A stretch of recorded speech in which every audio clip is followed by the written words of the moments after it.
Welcome to Third Eyesight. I'm your host, Juan Francisco, and I'm a spiritual intuitive who practices tarot card reading and mediumship.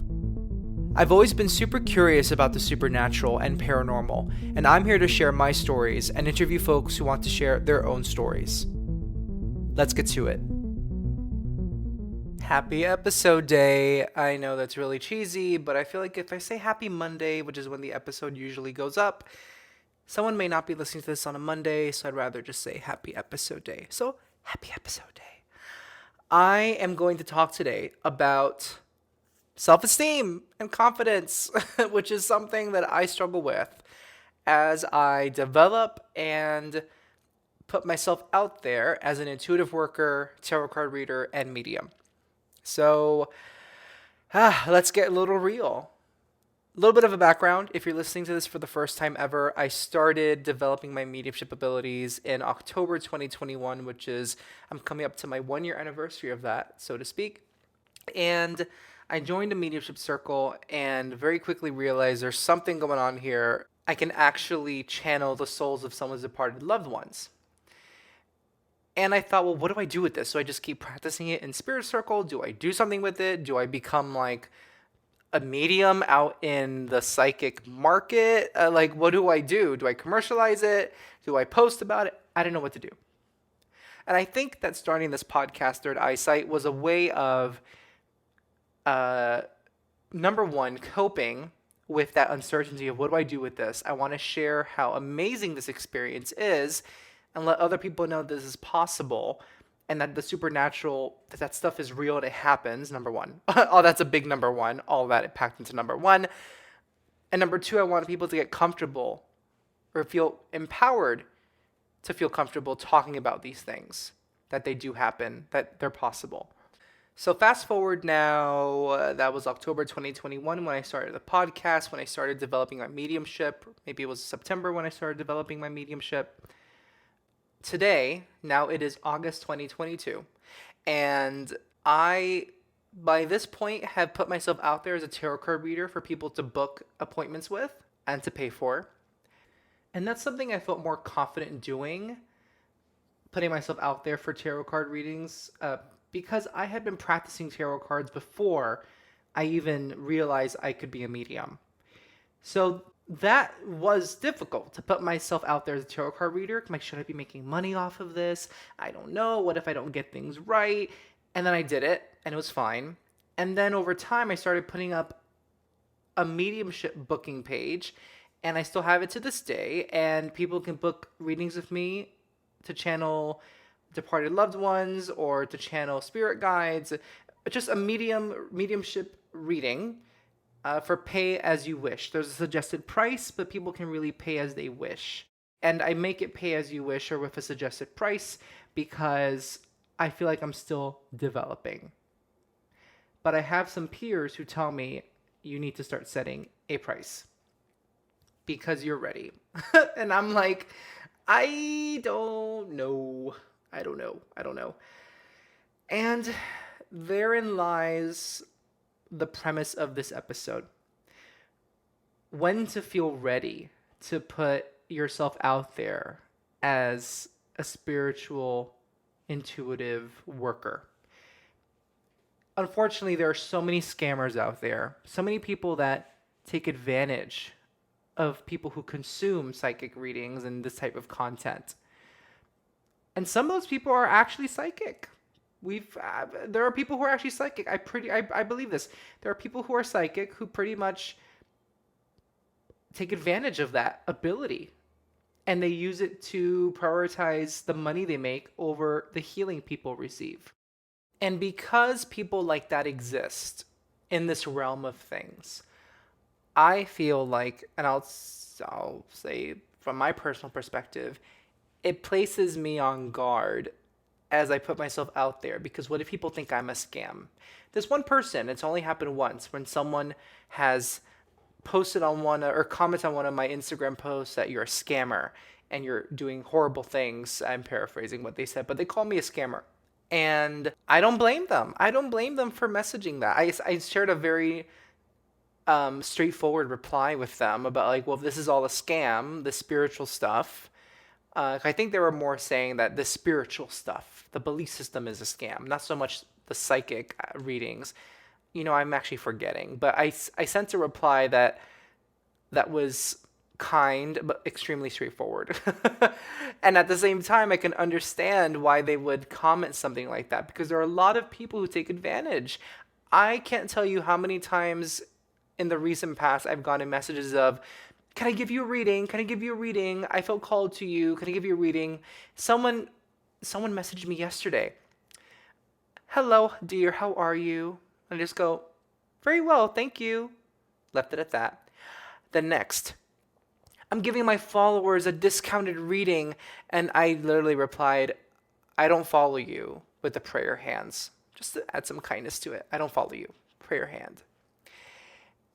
And then they said, okay, what kind of reading do you want? Love reading, da da da. I didn't read the rest of them. Like, I blocked them. Because when you have people like that, sending messages to maybe folks who do not do this kind of work and follow psychics, I don't blame people for feeling a little skeptical about psychics and the psychics they follow. I don't blame them at all. There's a lot of people talking about spells, casting spells. I can cast a spell for you, get your lover back, your ex back. Someone commented on one of my posts that I put up about Dr. So-and-so helped me get my lover back, blah, blah, blah, blah, blah. It was my Lady Gaga post. And when I went to Lady Gaga concert and someone commented about this doctor gave them their ex-lover back somehow through a spell or I don't know, prayer, ritual, I don't know. When you have things like that going on, of course, it's going to make people have a guard up when they interact with psychics and intuitives. And again, I don't blame them. I was just doing an interview with Brandon Mosley, which will be going up a week from now. And we were talking about skepticism. And I said a healthy dose of skepticism, in my opinion, is very important when doing this work. Now, as I put myself out there as an intuitive worker, it's not really skepticism that's keeping me back. It's not skepticism about how valid I am or how on point or accurate I am. It's more of a fear. It's more of a shame that I feel. Well, what if I'm wrong? What if all of this I'm making it up? Then I think about it, I'm like, well, I can't be making it up because there are some instances where I've said things that I couldn't possibly know. They can't be coincidences. They can't. Okay, let's say that, it's all legit. What if I do get it wrong in one session? Well, I've been wrong before, quote unquote wrong. And we can talk about that for a second. When I've gotten something wrong, or at least I thought I did in a session, sometimes that person will message me back after the reading and say, hey, I just realized you were talking about my friend and that you were on point. Or, hey, my friend's grandma just passed and you said that was my grandma, but that's actually their grandma and everything you said was accurate. And other times the person doesn't say anything at all. More often than not, it's either someone telling me that the message from spirit is on point, or they tell me that after the reading in a message. It does happen when something just doesn't land. And that will happen. When I saw Teresa Caputo, or the times I've seen Teresa Caputo 4 or 5 times, she is mostly very accurate in the reading she does live. And it's usually for an hour and a half, 2 hours. There are some parts of those 2 hours, or the hour and a half, where she says something and it doesn't land for the person. But see, we don't see that on TV. We don't see that on television. We just see all the good parts. But in person, I can see that she will say something and it doesn't land for the person in that moment. Maybe it will land for them later. Maybe it won't land for them ever. But that's the risk you take when you tap into intuition. Oh my goodness. Can I say that again and do it better this time? That's the risk you take when you tap into intuition. There we go. And that's normal. And I really want that to be normalized because it is the fear of that happening to me that keeps me from putting myself out there. This past week, I went on Instagram Live and I posted it. This is August. Right now, I'm recording this on August 18th. This will go up the week after. But the week of, let's see, the week of August 15th, in case you want to refer back to it, I posted a a recording of an Instagram live that I had a couple days prior to when I posted it. And I did mediumship readings while I was making lunch. And I thought, let me just do it. I feel like I'm in this mood, in this vibe to do mediumship readings. Let me just do it. I'm really feeling it right now. And I did it, and it was incredible. And I think I read 4 or 5 people, and loved ones came through. And 1 or 2 out of the 5 of those people, I think one of them, the soul didn't resonate. The other person, they sounded extremely familiar, and there were some things like playing cards that this person used to play with. That was like, oh, that must be them. They used to do playing cards. And then the other 3 were like on point. I think it was other 3 more or 2 more. Maybe it was 4 or 5 people. I forget. And then there was one that just blew me away. I was doing a reading for somebody, and I told them that their grandmother was coming through, a grandmother energy. And I felt like hands on my back, like the pressure of hands being on my back, but very gently. And they told me, yes, I tend to feel energy on my back. And I said 1 or 2 things about this grandmother energy, and it resonated for them. But the last thing I said in that reading on live was that their grandmother is showing me a sliding glass door. And then beyond the sliding glass door is a backyard, but it's a forest. It's a woodsy area, a lot of trees. And this person said, yes, my backyard is like that. And I told them, there's this other detail about what I'm seeing about your backyard. Now, it doesn't have to be exactly this. It's more, I think, a message of when you look out into your backyard at this beautiful forest and you're thinking of your grandma, or she just comes to mind really randomly, know that that is her soul making her presence known, or that she is with you when you think of her. But I'm going to tell you, I feel like this house that I'm seeing, in case you need to know this, the house itself is elevated. Like, I feel like my house is on stilts. So like on the side of a mountain or a hill. So there's my sliding glass door looking out to a forest, and my house is off of the ground level. It is not at the same level as the roots of the tree, or the trees rather. And they said, oh my gosh, my backyard is exactly like that. My house is exactly like that. And I started freaking out. And they said, I'll send you a picture. I said, yes, please send me a picture. They sent me a picture of their backyard. It was almost exactly like that. I told them I saw more trees, but whether it's like 200 trees in your backyard or 50, your house is raised up. And she told me it's on the side of a mountain. I was freaking out on live, and you can see it. You can go back and watch it. I was freaking out. And I'm sorry, but number one, I told her that I feel pressure on my back, and I feel like someone's putting their hands on my back, and it's a lovely feeling, but I feel this presence on my back. And the person confirmed, yes, I feel energy that way. And I think there was something else I'm forgetting now, but between that and me seeing this backyard, and then she validates that, yes, that's what her backyard looks like. I'm sorry, but there's something really odd about that. If it's hard for me to believe that a career of mediumship should be based on just coincidence like that, because that to me, that's more than just coincidence. There's just something to that.